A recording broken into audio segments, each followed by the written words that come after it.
Assalamu alaikum ko adi fo mi salmini kala pullo biyo mbimami a salminama ha woni gongo ko Binta Thioye wondo debbo mo Agnam Goli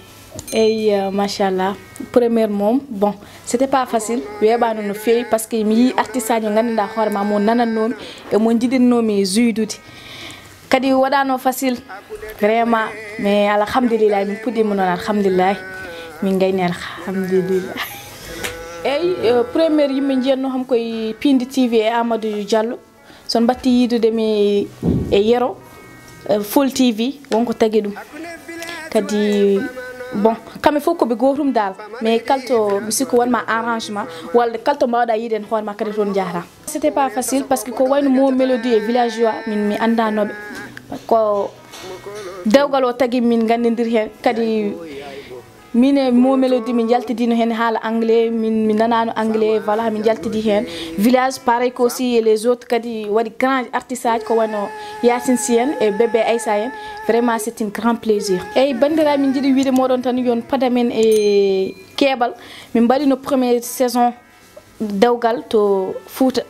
deuxième non ma ar momin ko yimɓe c'est la même personne kadi momin gadden moɗon e façon kesso inchallah on mbiyami yon pad e kewal inchallah momin mbaɗi hen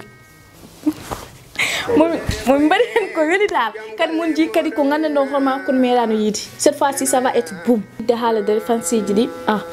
oron emin mbaɗa parfois ko gandana haala komin timmani kadi neɗɗo timmani min mbaɗi erreur laji kadi min jafno moɗon kadi min mbimoɗon kadi merci kadi e votre encouragement vraiment ha yesso ko lawol dal kadi ko weltare no fewi kadi mi wawa haalde taw mi wawa wadde remercier Yero Sow c'est grâce à lui hande ne gandumi e dewgal gandumi artiste aji hewɓe vraiment je te remercie.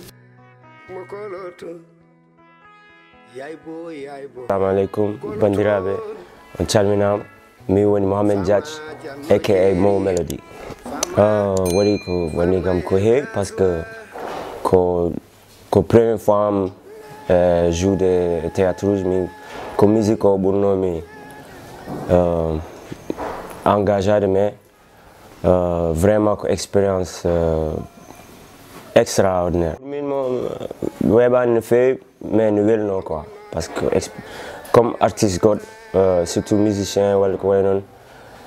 ɗum fof ne jeeya e rêve uji amen quoi ɗum fof ne jeeya e ko fof koye aro jeeya eyyi rôle mo jouannomi o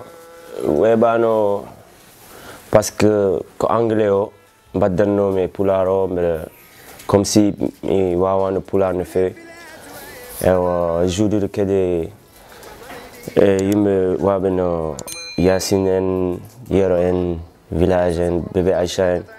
donc ko plaisir mawɗo ko honneur aussi donc ko wanno seeɗa pression mais ko début o tan ɓurno musde quoi min babam ko halpular nenam ko marocain mawnumi ko aux États-Unis jibinami ko Libye ne jiiɓi seeɗa oui deuxième saison kam foti welde jaw par ce que déjà hewɓe nan namdo hewɓe puɗɗinoma engagade hewɓe mbaɗi ɗum apprécié no fewi donc hay minen sa min keppa min mbaɗat ɗum par ce que déjà ko nanmi hen ko affaire o jogori wulde ouais won ko ɓeydare wonata hen e musique surtout joni ko plus visibilité et puis ko honneur parce que ko pular o je suis fier quoi ɗum tagi kadi ɓeydimi kadi ɓeydimi ko heewi da hay famille amen e fof kam fof ɓe goni fier par ce que ɓe jii kam ɓeɗa jouer théâtre uji pular donc c'est un grand honneur jimmiran ko suivoɓe Full TV ɓe yo mbad continue